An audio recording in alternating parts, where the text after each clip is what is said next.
Experience Darden podcast. I'm your host, Brett Twitty, and you are listening to a new episode. On this episode of the podcast, I'm excited to share my recent conversation with Ben and Paige Foote. Ben is a second-year student in our full-time MBA class of 2025, and he and his wife, Paige, have a venture they call Noogs. I recently caught up with Ben and Paige to talk more about their venture, how they've leveraged resources here at the Darden School of Business and the University of Virginia to further develop their business, and so much more. I think you're really going to enjoy this conversation. And as always, if this conversation is helpful for you, please like this episode and subscribe to Experience Darden so you never miss an update. And remember, you can always check the episode description for links to Darden blogs, social channels, and more. And now, without further ado, here's my conversation, Ben and Paige Foote. Ben, Paige, welcome to the podcast. Thank you so much for having us. We're super excited to be here. I've been a big fan of the podcast when I was an incoming student, so it's a dream come true coming over here for the podcast. Well, thank you so much. It's always great to have a listener on the show. It happens occasionally, so thanks for tuning in, and excited to talk with y'all about your venture as well as some of the things happening here at Darden around venture capital. So thank you both for taking some time. Let's start off just by talking a little bit more about you. Tell us a little bit more about who you are. Yeah, that sounds great. So before coming to Darden, I was in the military. So I was in the Air Force for about 5 years, and I was in the Space Force for about 2 years. So I was first stationed in Los Angeles, where I was working on space ground and spacecraft projects, where I was working as a project manager and information system security officer. And then I actually got stationed here in Charlottesville. And I knew in the back of my mind that I really wanted to go get my MBA. Using the GI Bill was a great opportunity. And Darden was already on my radar for a school to come to. And Darden is it's good for everybody, but it is such a military-friendly school. So if you coming from a military background, Darden has to be top of the list for you. The GI Bill pays it. There's great military scholarships. The programming is fantastic. They do a great job of connecting you all to your affinity groups. And so I came into Darden I applied early action because I knew I wanted to come here. I loved living in Charlottesville. We live north of town in a beautiful neighborhood, and we just really enjoyed it. And it's absolutely lived up to my expectations. Met some incredible people, incredible friends, and had incredible business opportunities, which I'll touch more into about how we started the business and how Darden has really helped. But it's been incredible. Do you have anything to share, Paige? Yeah, and I'm Paige. I'm the other Noogs co-founder, and I'm also Ben's wife. Ben and I have known each other since we were 16 and 17. We're high school sweethearts. So it's been really fun to start this business together and work on it every day together. And my background is I am a registered dietitian. I worked in the sports performance field before diving into this. I'm also a big fan of running. We wouldn't be here today if it wasn't for that journey. But yeah, I'm a marathoner. I also got my running coach certification as well. Yeah, that will play an important part to the background of our company. Well, it's always great to talk about student ventures here on the podcast. We always we try to use the podcast to highlight, when students are doing things entrepreneurially, to highlight their ventures and their stories. And so let's talk a little bit more about your business. Paige, can I come to you first? Talk a little bit more about what Noogs is. Yes, yeah. So Noogs, we make energy chews that taste like sour gummy candy. And the story behind them is that I was training for the New York City Marathon in 2021. And I was experimenting with, different gels and chews, trying to figure out the fuel source that would work best for me. And I was really struggling because I found that most of them didn't have a great taste or texture, at least, by my preferences. And so I turned to sour gummy candy as my alternative fuel source because I knew, it was going to give me those quick digesting carbohydrates that I needed. The only problem was that while they tasted great, they didn't have electrolytes and they would get stuck in my teeth while I ran. And I was like, okay, this is a problem. I know there's other runners out there who are also using sour gummy candy. I wonder if I could kind of create a solution to this problem where we have energy chews that taste like sour gummy candy, but they're more made for exercise, right? They're easy to chew. They don't get stuck in your teeth. And then I also want them to have electrolytes. So I brought the idea to Ben. And, Ben's background is he, in undergrad, was an entrepreneurship major. He's always been such a fan of starting businesses. And so I was like, okay, I have this idea. I think we can make it work.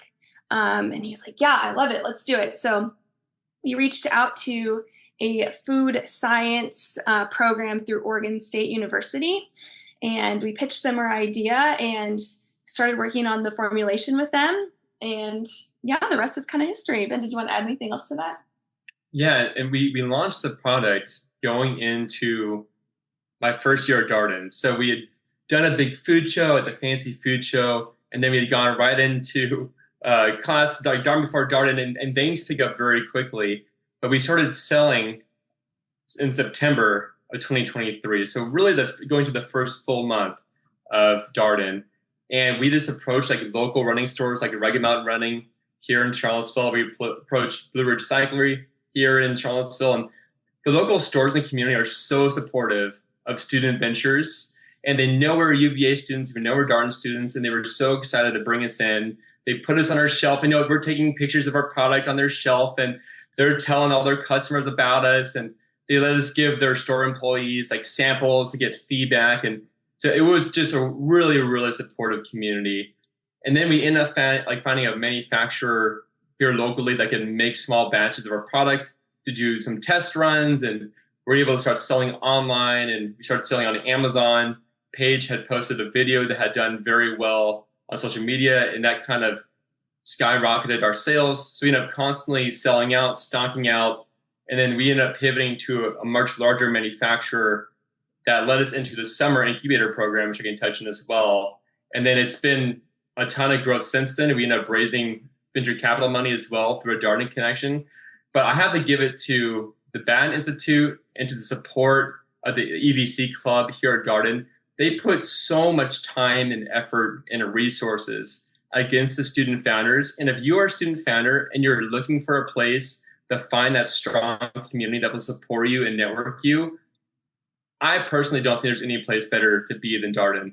They really take the time to get to know you and your business, and to find mentors for you, that make connections for you. People are so willing to help. We competed in every round of the E-Cup. We applied for every grant that we could. We did the summer incubator program that leads into like an accelerator program. Afterwards, we provide even more support. And the resources are actually pretty great. There is a lot of individual pieces of funding that you can get as a Darden student to push your idea forward. And the EVC Club is there to absolutely support you. The Batten Institute's there absolutely to support you, and they will connect you to the people that you need to. So it was a wild experience with how busy first year was, but I didn't recruit. I just focused on nukes with Paige, and no regrets. It was an incredible time. I want to go back in the story a little bit. So, Paige, you mentioned you reached out to Oregon State and somebody in food science there to develop the product. How long did it take to get from, all right, I have this idea, to an actual developed product you thought you could go and sell on stores? Yeah, so the program is Oregon State Food Innovation. I think that's the name of the program, right? Oregon State Food Innovation Lab, maybe.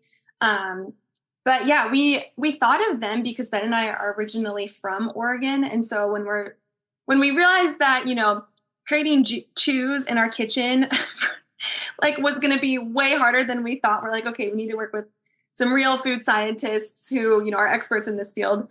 I think maybe we did like a Google search, and I think Oregon State was one of the first ones that popped up. There didn't seem to be a lot of options, actually. I think Rutgers has a similar program, but at least with our experience, we didn't see that a lot of universities offer this sort of thing.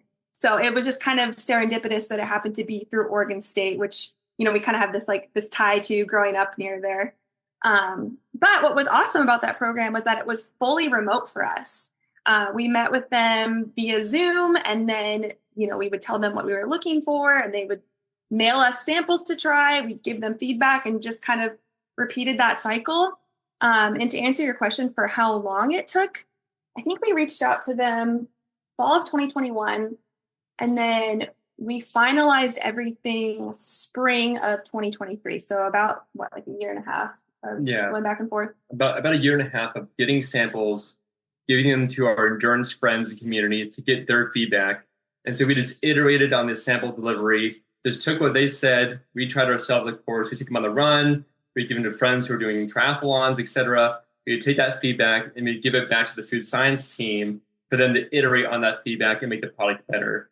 The reason why a food science team is important is because they're able to give you a formulation that is ready for manufacturing. And so you can take that formulation that they give you and then go to your manufacturer and be like, hey, can you please make this? Some have private R&D labs that they'll work with or have just in-house, right? Some people will do making it in their home or using a shared commercial kitchen or ghost kitchen.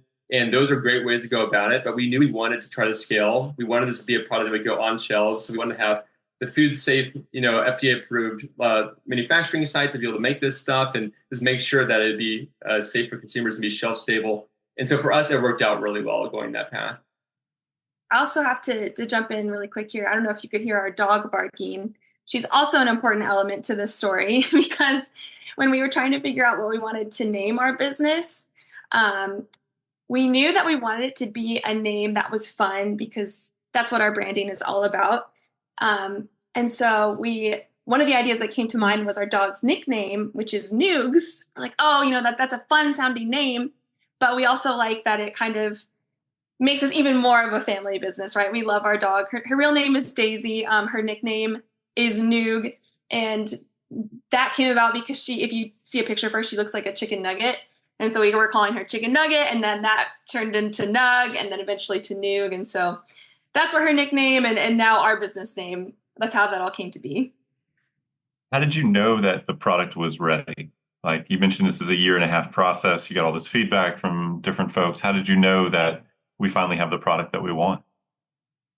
Well, there's the funny stories behind that. So when we got the finished product, we like the taste, we like the consistency. It wouldn't stick to our teeth. So I think for something that many runners face, including Paige, is that if you're eating like a candy, they're not designed for endurance sports, right? They're hard to chew, they stick to your teeth, they didn't have electrolytes, but all the other endurance-specific products just didn't taste good, right? You wanted something that tastes like sour gummy candy, and a lot of runners are doing that. So once we got to a point where we had a gummy that wouldn't stick to your teeth, that would dissolve very easily, it had a ton of electrolytes, but you couldn't really taste the saltiness. It just tasted like sour gummy candy. That was a goal. So we finished that product, and this kind of ties into when we went to the Fancy Food Show. We had ordered all this packaging. We had ordered all this product, but we were in this slightly old facility that we were making the products out of, and it had rained like 2 straight weeks in the summer here in Charlottesville leading up to the Fancy Food Show. So our product didn't set properly, and then our packaging was delayed. And so we ended up, we're debating what we want to do because the Fancy Food Show is a huge multi-day food show in New York. And we're like, well, do we still go? Mm-hmm. And just to cut in here, this was our opportunity to introduce Noogs to the world. We weren't selling yet. Oregon State University invited us to come with them to this event because everyone who participates in their food innovation program comes to this event with them. So yeah, this is our first time debuting Noogs to the world, and we were already starting off on the wrong foot. Yes, for sure. So all we had was 200 sample gummies left from the batch that we had approved as our final product. So we basically had that in a bag. And we were talking to some of the other entrepreneurs as part of this cohort that were going to the show. And we're asking them, like, what do you do in this situation? We don't have packaging. We don't really have marketing materials. We don't even have the product really. All we have are these sample gummies. And somebody gave us some wonderful advice, which we still use today. And their point was, be your own billboard. Like, really embody what it means to be your brand. Noogs for us is a very fun, very vibrant, very colorful company. We really wanted people to feel welcome coming into the endurance community, whether it's their first race, their second race, 10K, 5K, half marathon, whatever the case is. We really wanted them to feel welcome using our product with something that tastes familiar, like a sour gummy candy. And so we're like, you know what? That's a great point. So we bought these super bright 80s jumpsuits off of Amazon. And if you ever see anything we post on Noogs, whether that's on something through Darden or through our website or on social media, you'll see us in these jumpsuits many of the time. And we just went there in these jumpsuits and we covered our gums and then in the quarters. So we had like a whole buyer come by. We gave them like a quarter of a gummy. We had like Wegmans buyer come by and we gave them a quarter of a gummy. But what was a great experience about that was we were able to ask them, like, what does it take to get into retail? What margins are you looking for these types of products? And they were very open about what they wanted to see. So for us, it was an opportunity. I was like, okay, moving forward, we need to know that we need to get to this price point and have this margin requirement for retailers if we're even going to have an opportunity to get on the shelves. For us, like we didn't have a background in retail or in CPG products, so we just didn't know. And so that was still a great win for us. And those jumpsuits have paid themselves off multiple times over. We wear those things for so many events and everybody sees us. They remember who we are. They'll come over to our booth at these expos that we're going to. And it's been a great time with those. Curious about the timing of the launch of your product. Obviously, starting an MBA program, Ben, it's an intense thing. Do you think about like, well, maybe we've got this idea, maybe we wait to launch a little bit? Like the idea of launching your product and starting an MBA program at the same time sounds like a lot. Did you think about pausing at all? You know what? I didn't. As Paige mentioned earlier, I was an entrepreneurship major in undergrad. And even though I went to the military, I was very involved in the entrepreneurial community in the military as well. So I just knew it was what I wanted to do. And I knew getting an MBA would give me the skills to help me be a better business owner and business leader. Understanding the finances part, understanding the accounting part, like more of the nitty-gritty details of what it actually means to run a business. And the operation classes are good as well because they help you like, how do you predict inventory? How do you know how much to buy? What are the best ways to like run operations and logistics? So all these types of things you can learn through an MBA program. And so I knew going in that I wanted to do it, but I also knew that if this didn't work out, having a Darden background and network and degree is like the best insurance policy. Like I can guarantee you can get a job. You might not necessarily be going to like the investment bankings or the consultings of the world that have like very long recruiting pipelines, but there are so many wonderful companies out there who have Darden alumni who are there and they are absolutely willing to go to bat for you. If you reach out to them and you tell them all the experience you gained as being an entrepreneur, putting yourself out there, taking advantage of all these resources, everybody wants to see you win. They will 100% connect you to the right individuals to make sure you're successful. So I think starting my business in Darden was the best time to start because it was a soft landing out of the military, going into the real world. It's just Paige and I running this, but we're surrounded by professional marketing, professional operations, professional finance, professional, basically any like subject that you need for business, you're going to find it here at Darden.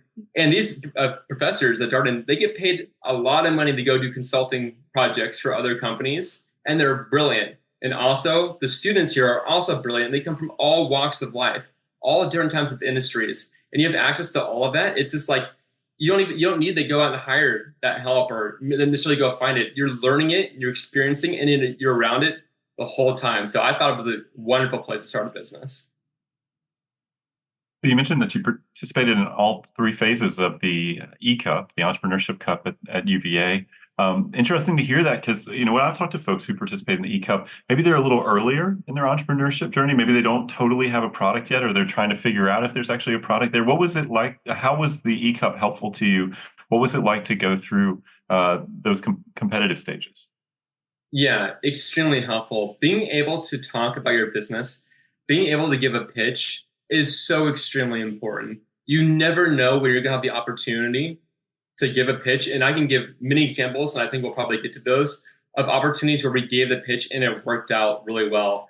Getting to the E-Cup, you have individuals who are successful business people listening to you, providing real-time feedback, asking you questions about your business, and you're up there and you have to give a succinct presentation to them so they understand what it is you're trying to do and what you have done. Now, you don't have to go into that cold turkey, right? The EVC Club and the BAT Institute, we set up pitch practice events beforehand so you get practice and feedback before you actually go to the final competition. So in that case, you can get all that experience and practice in. You can kind of calm the nerves down a little bit it's an extremely supportive group. Everybody there wants you to win. Like nobody there is out to get you. It's just such a great place to be able to talk about the business. And then even if you don't win the money, and we've won some and we've lost some, even if you don't win, the people listening to your story remember it, and they will start connecting you with the right people. They'll come up afterwards, or they'll send a Instagram picture out to the section group chat, be like, "Hey, look who's presenting," and they'll all come and help out, like, or cheer you on. So yeah, doing the e-cup, even if you don't necessarily like win, or even if you don't necessarily have a product in hand, we were a little bit more mature business wise than many other people who are presenting.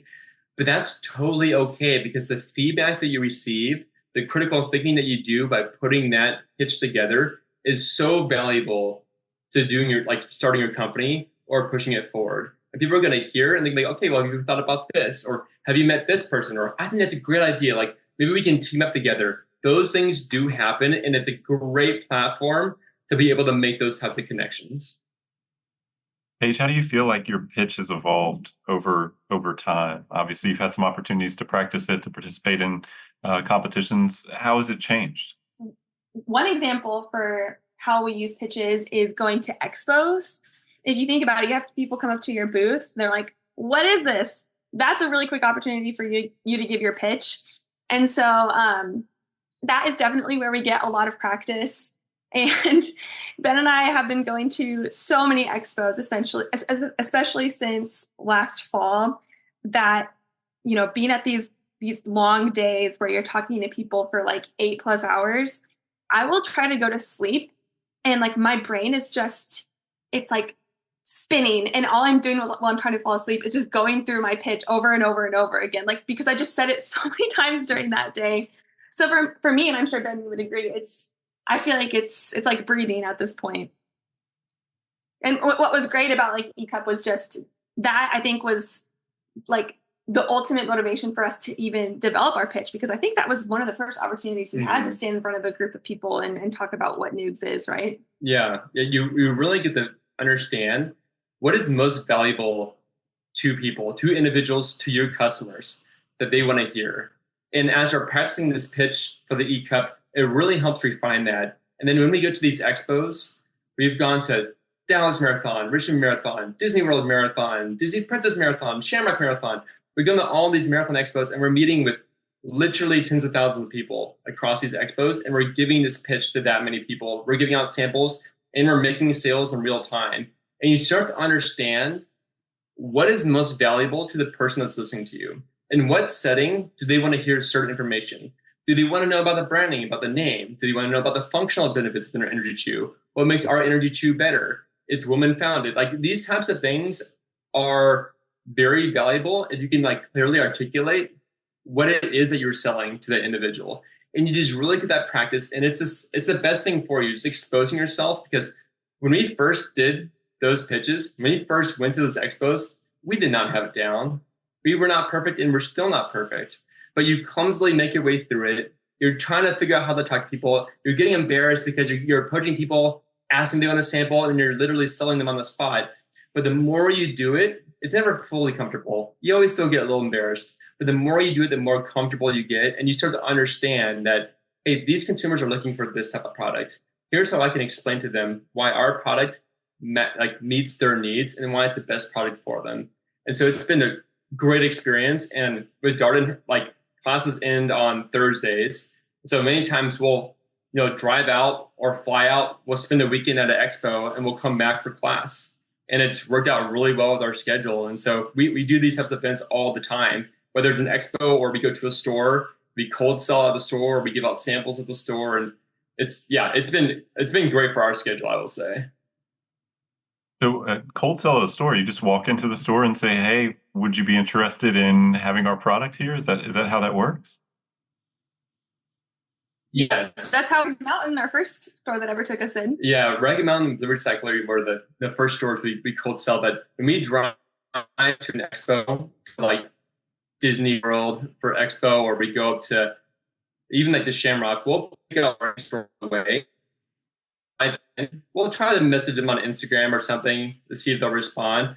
But we'll just come in with the product and a business card, give it to whoever's behind behind the counter, telling them about our product. And if it's a small locally chain store, many times you can get either the manager or the owner will be there and you can talk to the product. If it's a larger chain, it's probably not going to happen. So we've had more success with smaller local chains.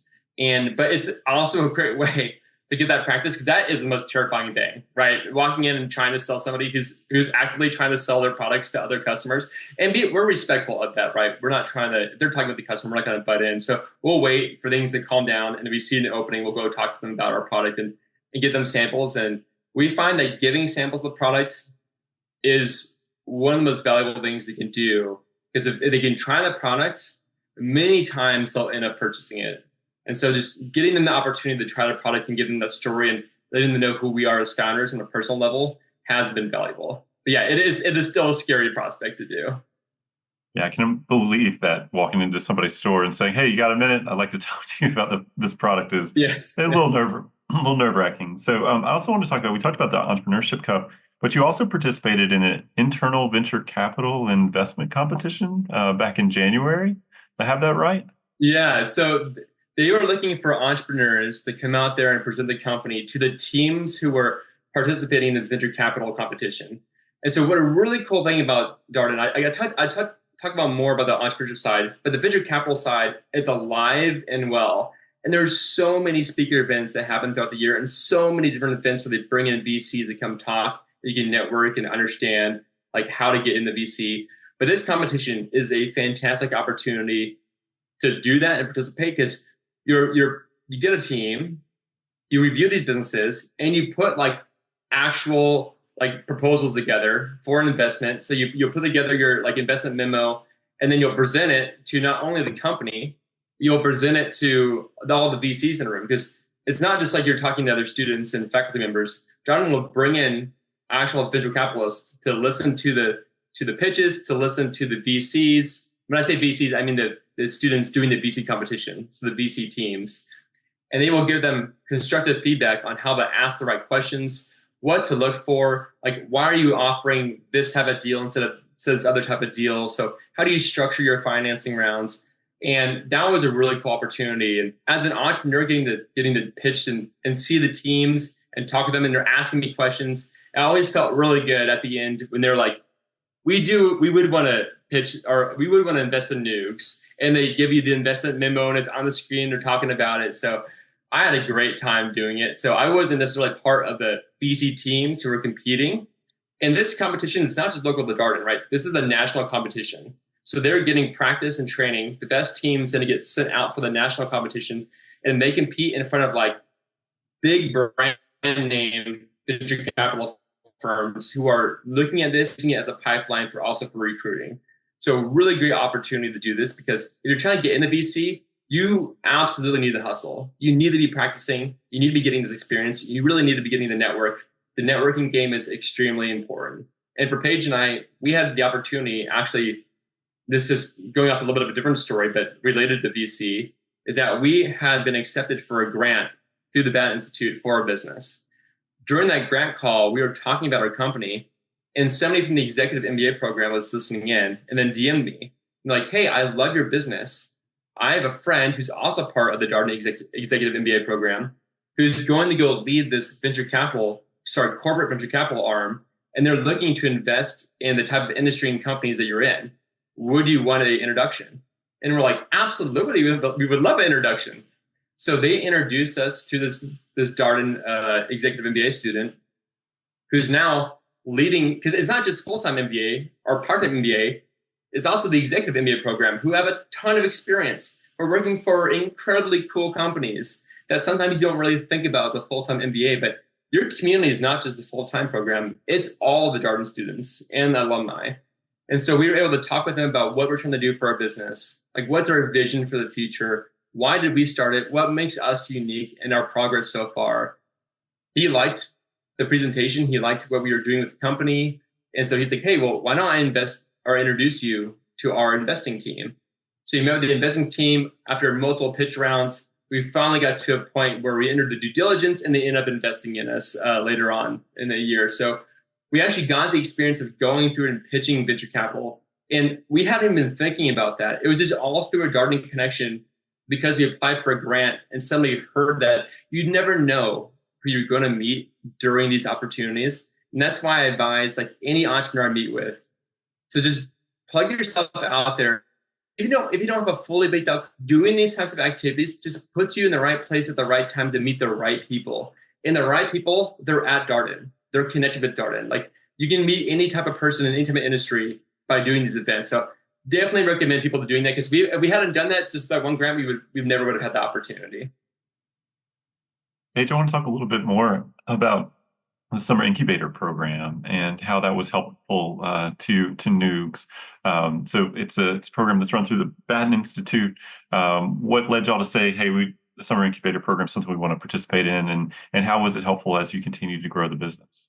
Yeah, I think Ben might actually be able to speak more on that, because I was still working full time this summer, so I was able to go to a couple of events. I think for me personally, I loved all the networking I got to do, just engaging in the entrepreneurial community of Darden. That was what I enjoyed the most, and I know from that experience we have lifelong friendships. But yeah, I'll turn it over to Ben to talk more about his experience with that. Yeah, sure. Paige is definitely involved. I went to more of like the formal sessions because she had to work for some of them, but it was an incredible experience. And the connections you make, I'm going back to the connections again, but they're just so incredible. They pair you with a few mentors. One of my mentors was a partner at a venture capital firm.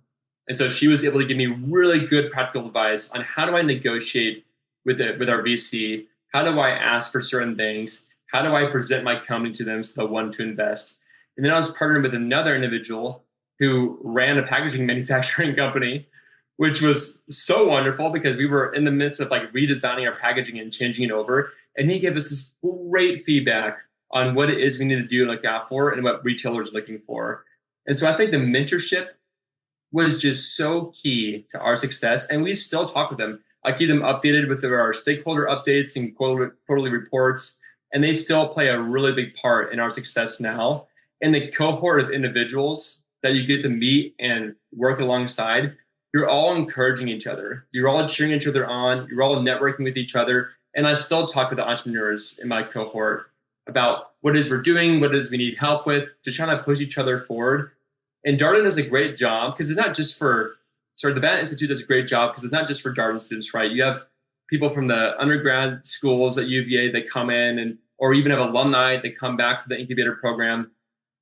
And they put together a curriculum that brings in accountants, that brings in lawyers, that brings in investors, that brings in HR resources to help you fully flesh out, how do I run this business? How do I set up bookkeeping? How do I set up accounting? How do I properly account for this types of products and services? Or who should I go sell to first? Like, how do I market my company? They bring in all those types of people, like project management, like how do you manage just all the different things you're doing? They bring in all that types of expertise and support, and then just lay it out in front of you. They give you access to those resources. And then it's really up to you to take advantage of all the resources presented to push your company forward. And many of us did it and absolutely better for it. Not to mention they give you financial resources as well. So I put that for last, but that was also really, really appreciated over the summer. We talked a little bit about the venture capital resources here at Darden and in the community. One of the things that's been happening over the past couple of years is a venture capital conference, which takes place here in the Washington, D.C. metro area. Have you all been able to participate in that or just go to the conference to join for that? We have. So we went my first year at Darden, and then we just went this past week. And those conferences are incredible. Whether you're an entrepreneur or you're interested in venture capital, it's absolutely a must attend. They bring in speakers from all sorts of industries who are VCs in the space, who are actively investing, who are actively raising funds. You have policymakers in there who are helping to shape the investing landscape for the future. And you get to listen to them speak in panel discussions. You have networking opportunities. But my big takeaway was just understanding like all the work that goes in the VC for raising the funds, what they're looking to invest in, what's the current investing environment like? Because the investment environment is different even from last year, right? It changes each year. There used to be really hot in 2021, 22. Investing was was spiking up. There's a lot of dollars going to companies with the low interest rates. But now some funds are having a harder time raising all the money they need to complete their funds. And so they're being more strategic about what types of companies they're investing in. And much of that capital is going to the top quartile of VCs. And so knowing these types of things helps me as an entrepreneur understand, what is that landscape going to look like if we're raising our Series A round? Who do we need to approach and how do we need to approach? What types of deals can we expect? Understanding the current landscape that we're in. And you just have the opportunity just to listen to all these people who have such a wealth of experience. Some of the panels that we had was investing in AI. There was corporate venture capital investing, which is super valuable for me. There was an angel investing group that they were talking about their deals and deal flow. You have the policymakers talking about how Washington is looking at venture capital investing for the future. And it's such a great opportunity. And also, you have the time to go speak with the VCs afterwards and either network or present your company. And Paige and I absolutely did that, especially the first year. See the whole consumer packaged good panel with all the VCs. And we absolutely ambushed them after the panel was done. We gave them samples. We literally followed them to the elevator, talking about our company, giving them marketing materials and things like that. I think they were trying to get away from us, but it's absolutely encouraged. Like, they're there to talk. They're there to give you their wisdom, to share what they know with you, so you can be better either at investing or better as an entrepreneur. So, and we definitely fully took advantage of that. So, and the venue is beautiful, by the way, right? You're up in the beautiful Roslyn building, and you can see the downtown mall. You can see the Washington Monument. You have the Pentagon. You can see the cherry blossoms now. It's an incredible setting. So even just besides the PCs, the views are outstanding. It's a great place to take a picture, especially on their rooftop. What is it called? Rooftop patio? Yeah, rooftop balcony. Terrace, yeah. Maybe, where you can just see all the monuments. It's a great opportunity to get a picture that you can send to your parents and be like, "Look, I made it! Look where these opportunities have taken me." Yeah. Yeah, it's beautiful from up there. I wish I could say that's our roof deck. It is not. It's the building, but we do get to use it from time to time. And of course, the space where y'all were for the venture capital conferences, where our executive MBA and part-time MBA students have class when they're in person. So I want to just talk a little bit more about where things stand with Nukes and see if there's any sort of final words I want to share. So Paige, where do things stand with the business right now? How are things going? Yes, I'm glad you asked. Wrapping up March and jumping into April, I think we are now in 32 retail locations. Is that correct? Yeah, so we're in 32 retail locations, which are mostly running stores, cycling stores, mostly up and down the East Coast. We are super eager to get more out west. So if anyone is listening and they want to have Nukes carried in their local running, cycling, whatever store carries sports nutrition near them, please reach out. We're also sold, of course, on our website, on Amazon. We're on a couple other online sports nutrition marketplaces, which include The Feed, Fuel Goods, Running Warehouse. Like I mentioned earlier, we've been able to attend a lot of, especially marathon expos in this past fall and spring. We will be going to the Eugene Marathon this month in April. I think it's next week, April 10th or 11th. We're also attending the Monument Avenue 10K in Richmond. So if anyone's listening and this comes out before then, definitely come to our booth and say hi. What else do we have to look forward to? Well, just in terms of growth of the company, yeah, we did about $30,000 this month. We're projecting we'll do about $40,000 in sales next month. And so the growth of the company has been very exciting. Mm-hmm. And getting to manage that in school now is been awesome, because I can take all of the resources and things you've learned and put it into practice for my classes, right? I use my company a lot as the projects that we work on, which is, I get free help there, which is great. But also second year, you can schedule your classes to give you more time for certain things. So I'm taking an independent study, which has been fantastic. I'm taking Venture Velocity, which is all about pushing your business forward and giving you more resources and networking help to make that happen. And so I'm really putting a lot of the focus in my classes on our business. I'm taking an operations course right now that manages logistics and inventory management, which has been a big issue for us. So just trying to fine tune that and make it better. And we're so excited that, I mean, it's scary and exciting at the same time, because Darden has been such a wonderful place to grow this company. We have so much support here. I know I'll still have it, but I'll be sad not seeing all of our supportive friends and my Section E buddies, my military buddies here once school ends. But I know we'll have that network for a lifetime, and our business is only growing. And so it's going to be just so exciting to see what happens in the next year, like post graduation, and where we'll be. And we'll stay local to Charlottesville. So I plan to stay very plugged in with the Bat Institute, coming back to talk with other students and participating in any events that are going on. So we're still excited to stay very involved in the community as well. Mm-hmm. Paige, you mentioned the company's website. Would you mind sharing that with listeners in case they're curious, they want to check out and maybe learn a little bit more? Yes, it's www.nooge.com. And then if you want to follow us on socials, we're at Noogs Official.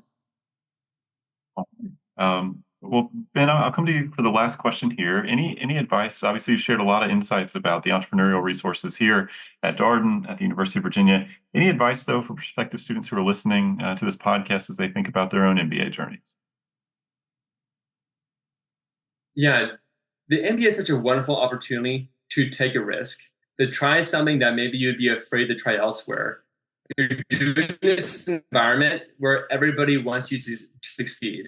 Maybe that's not always the case out in the working world when you have competing priorities, you have competing loyalties to your firm and starting a company. But this is the best place to try these types of things. Even if you don't go through with it and you don't start the company, just going to the pitch competitions, attending the venture capital events, talking with your peers, sharing your idea with them. Like sometimes people are afraid to share ideas because they're scared someone's going to steal your idea. In real life, like in these types of environments, that does not happen. Like people are only there to cheer you on and to help you push the idea forward. So I would not be scared about sharing an idea. Talk to as many students and professors and faculty members as you can, because they're going to point you in the right direction. And if entrepreneurship isn't the right opportunity, you can 100% still recruit. Many individuals still do that. They're still running their business on the side, or they're still working on it, and they're going to go work for a firm after graduation with an incredible company that Darden brings in and connects you with. So I would say don't be afraid to just put yourself out there and take that risk. This is the best 2 years to do that. You'll never know what opportunities come out of just talking about your business, putting yourself out there, and you'll meet just the most incredible people that you otherwise wouldn't do. So I get so excited talking to founders and students coming into Darden about all the resources and opportunities that are offered, because they really are immense. All you have to do is just take advantage of them. They're there. They're available for you to use. Don't be afraid to reach out to the Bat Institute. Don't be afraid to reach out to the Entrepreneurship and Venture Capital Club. Don't be afraid to talk to your faculty members. They will absolutely point you in the right direction and connect you to the right people. So I'm so excited for people who are coming to Darden. I'm a little jealous in some ways of getting to go through like all those incredible opportunities again, but always very excited for the people who are doing that. Well, Ben, Paige, thank you so much for your time. Congratulations on all the exciting developments with Noogs, and we'll have to keep up and see where it takes you in the coming years. So thanks for coming on the podcast. It's great talking with you today. Absolutely. Yeah, thank you so much, Brad. Us. Really appreciate it. And that was my conversation with Ben and Paige Foote, all about their venture, Noogs. As always, if you have any comments, suggestions, requests, anything you'd like for us to cover here on the podcast, we're all ears. We can be reached at Darden, that's DARDEN, at virginia.edu. Until next time, stay safe, be well, and thanks for listening.